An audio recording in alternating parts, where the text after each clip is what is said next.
مرحبا وأهلا بكم في برنامج داخل واشنطن. معكم مضيفكم روبرت ساتلوف. أمريكا دولة فتية ولكنها ديمقراطية قديمة. لا يزيد عمر استقلالنا عن 236 عاما منذ 1776 مقارنة بمصر أو تركيا أو إيران أو الصين ما تلك إلا طرفاتين، ولكننا أقدم ديمقراطية في العالم وبلا منازع الدولة الأطول باعاً في تطبيق نظام الحكم الديمقراطي. حتى الدول الفتية تملك أسباباً تدفعها إلى الفخر بتاريخها والاهتمام بأهمية أهم مواقعها التاريخية. بعض هذه المواقع مشهور مثل درب الحرية في بوسطن، وجرس الحرية في فيلادلفيا، وتمثال الحرية في نيويورك. ولكن هناك مواقع لا تقدر بالثمن للذكريات التاريخية في كل ركن من بلادنا، من الأماكن التي اختبأ بها الرقيق في رحلة هروبهم المخفوفة بالمخاطر لنيل الحرية، وحيث بنى الأميركيون الأصليون حضارات عظيمة قبل قرون عدة. يكاد يكون كل شيء في أمريكا يحمل طابعاً سياسياً، واتخاذ القرار بشأن ما هو تاريخي سياسي بدوره. هذا الأسبوع في برنامج داخل واشنطن يسرني أن أرحب بجون فاولر، رئيس المؤسسة التي تتخذ هذه القرارات المهمة، وهي المجلس الاستشاري للمحافظة على المباني التاريخية.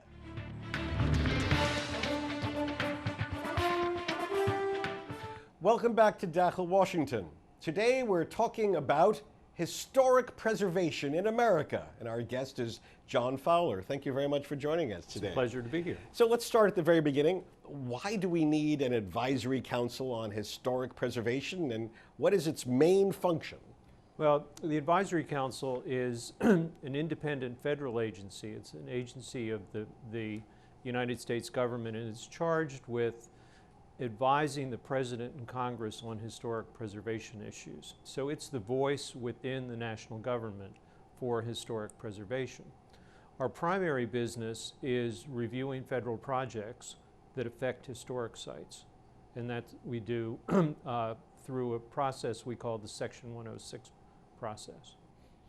So what makes something historic, and what makes it worthy to be preserved? Well, under our national law, the National Historic Preservation Act, we've created something called the National Register of Historic Places. And this includes properties that are significant in American history, architecture, archaeology, culture, and engineering. And the important thing about the American National Register is it recognizes properties that are significant not only at the national level to the nation as a whole, but also those properties that are significant at the state and local level. Those are the properties that are most important to people in the community, the properties that they see and cherish on a daily basis. So is everything that is just old historic? No, there are criteria that are for the National Register that specify what makes something significant, and it has to do with association with historical events, association with historical characters, and such things as architectural, artistic achievement, archaeological significance, or those things that are significant to a culture, such as our Native American culture. So once a site, a place, or a structure gets registered, what does that mean? Well, it makes the property eligible for financial assistance, although unfortunately there's not much in the way of federal grants these days. It subjects the property to the protections of Section 106, our federal protective law. And it's basically an honorific designation that lets people know that this is something that's important to a community and recognized in the federal program. And are these historic places both private and public? The vast majority of historic properties in the United States are privately owned. Relatively speaking, there are very few properties that are in federal ownership. Those that are managed by the National Park Service we know as national parks. Surprisingly, I think one of the largest landholders or holders of historic properties in the federal government is the Defense Department with its historic military bases and so on. When we come back, we're going to talk more about history in America and how we preserve and protect it in just a moment.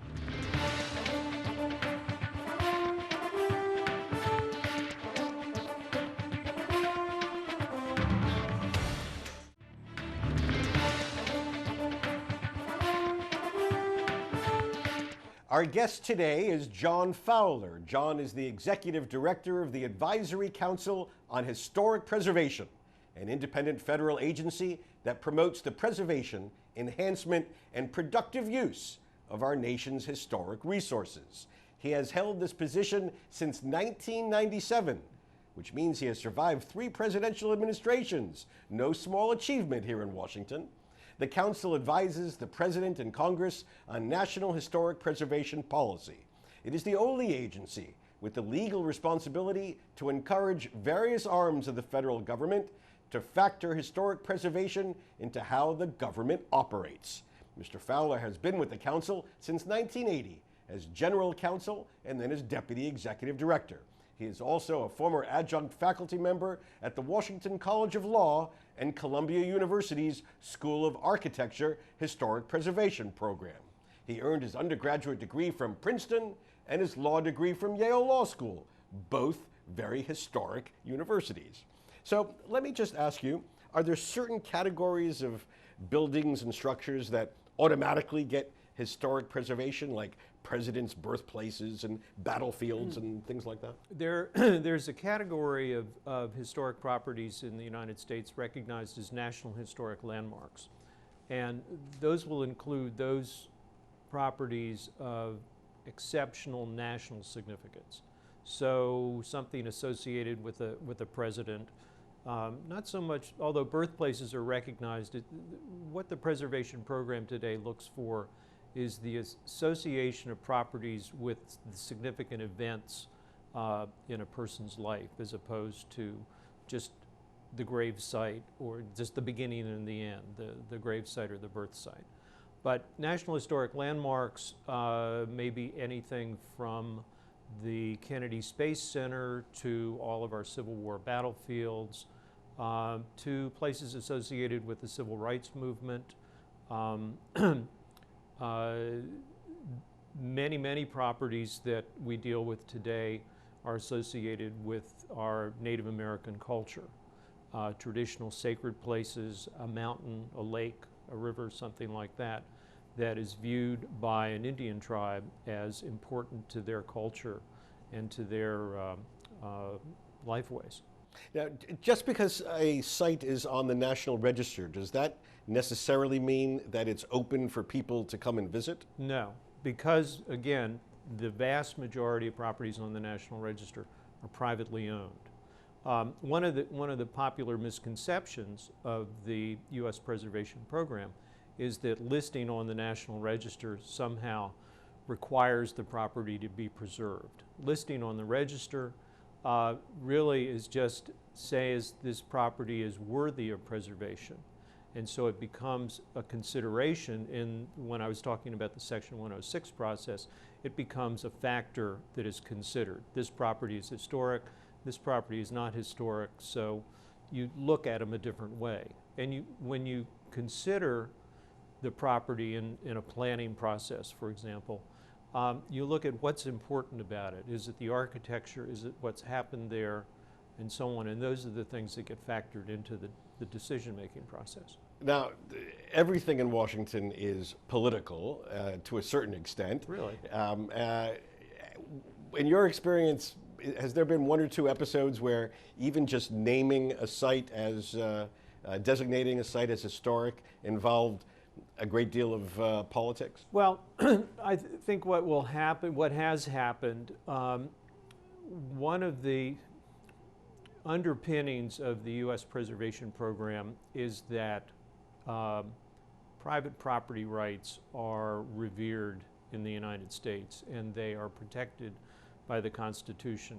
And so there's a great concern often by some owners of properties that if they are designated as a historic property, that they will somehow lose their ability to sell their property, modify their property, that they will be regulated to an extent that they find unacceptable. So our national law, the National Historic Preservation Act, requires that owners of a property be given an opportunity to object to the listing on the National Register. This happens very rarely, but it does happen. And there are occasions when the owner of the property who wants to prevent the designation of the property will turn to the political process, and perhaps a letter from a congressman, a letter from a senator may get into the record. I think it's important to note that where that happens more often is not at the designation process, but rather in the planning process, in the what's going to happen to this property. When you have this intersection and potential conflict between the highway, between the new building in the historic district, that kind of thing, that's really where things start to get political. I think it's important to note that direct regulation of private property in the United States is a function of local government. So it's a local government that can impose regulation that says you can't change your building without our approval, without governmental approval. That does not exist, that authority does not exist in our federal law. In the end, our federal law is just advisory to federal agencies. So we can consult with the agencies, we can try and persuade them to reach a particular outcome, but we the advisory council, cannot tell them, you cannot tear that building down. Now, most of our viewers who are thousands of miles away will be familiar with some of the most historic sites in America, the Liberty Bell in Philadelphia and Freedom Trail in Boston. But you must have some favorites that are off the beaten track a bit. If you were advising someone who wanted to get a taste of American history that they otherwise wouldn't normally taste, well, where would you send them?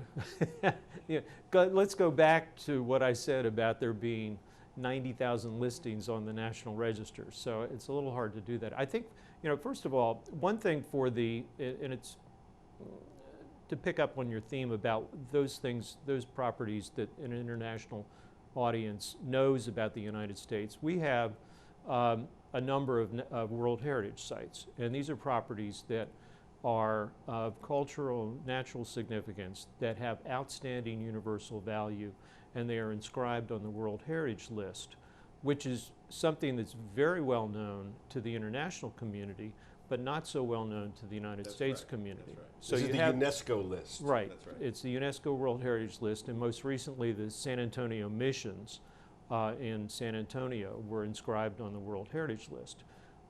Coming up are 10 Frank Lloyd Wright properties that are going to, hopefully will be inscribed next year. The great architect. Right, and these are, the Guggenheim Museum and the Roby House and Taliesin and so on. They're all over the country.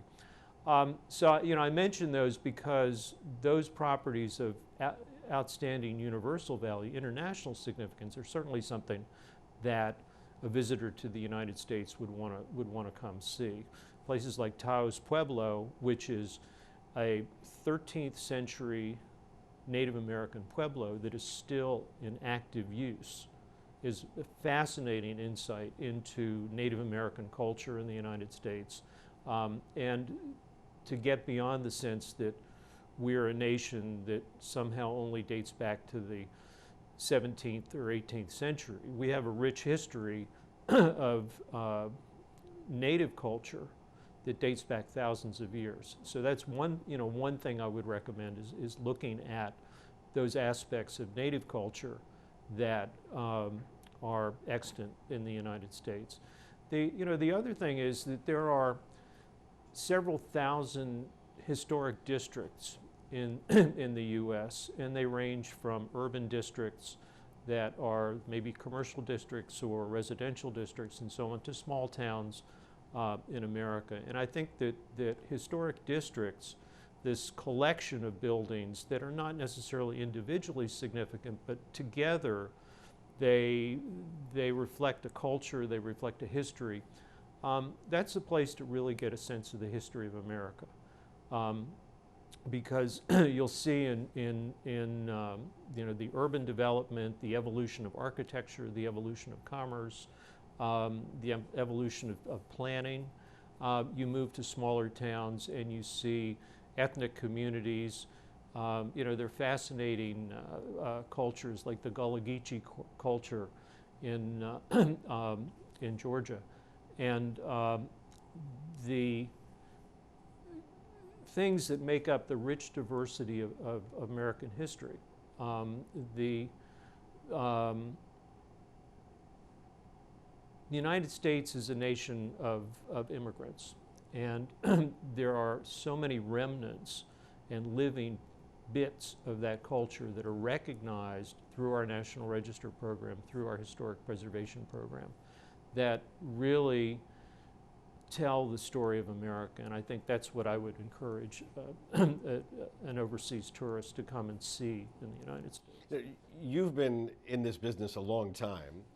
Have you seen a greater interest? Have you seen more commitment to historic preservation? Is this something that has grown, or have you regrettably seen it wane? No, I think that it's there's been a remarkable growth certainly over the 50 years of the Historic Preservation Act. Early on, there was a concern about losing the iconic buildings. When Penn Station in New York was torn down in the early 1960s, it galvanized the community of New York to come up with a very strong landmarks preservation law, and it was really one of those things that gave national prominence to preservation. I think what's happened over the years is this has become, in many ways, a quality of life issue, and people they want the ambiance, they want the continuity in their neighborhood, in their community, and so on, and they may not see themselves as preservationists, but they're doing preservation. The couple that moves into the rundown 1910 row house and renovates it, and they save the woodwork, and they lovingly restore the outside and so on. If you ask them, are they a preservationist, they'd say, oh, no. But what they're doing is preserving their little piece of that neighborhood. And that has become, as you look at the rebirth of American cities that's going on in many places today, preservation, even though people probably wouldn't say that's what it is, that's the motivating force. That's a major factor in whether it's the old movie theater that is brought back to its glory and becomes the centerpiece of a community, or whether it's that little row house that gets fixed up. We only have a few seconds left. Sure. History is always happening. Right. I mean, history can happen today, and something something could be worthy of being preserved, even if it just happened yesterday. Does that happen on some sites? Probably the most dramatic example of that is the World Trade Center site. And obviously that was recognized immediately that this was going to be something that was an important site in American history, in 21st century American history. When the redevelopment took place, going through our Section 106 process, the planning considered the preservation of the remaining stair and some of the elements that could become the memorial to, to 9/11. And so that immediately was recognized as a historic site. Sites that are associated with the space program have been recognized from early on as of outstanding significance, really, you know, something that would be qualified for a World Heritage listing at some point. And so that has been recognized because of it's a challenge to preserve those kinds of things because they're always changing to meet mission needs. But I think that there's no question that our program recognizes the continuity of history and the nature of contemporary events. John Fowler, thank you so much for joining us on Dakhel, Washington. Thank you.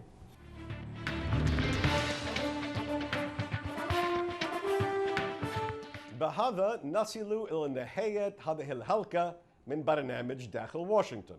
إذا كانت لديكم أي استفسارات أو تعليقات حول هذه الحلقة وخاصة حول الجوانب السياسية للتاريخ في أمريكا، أرجو أن تراسلوني مباشرة على عنوان البريد الإلكتروني التالي insidewashington@alhurra.com. معكم روبرت ساتلوف. شكرا لكم وإلى اللقاء.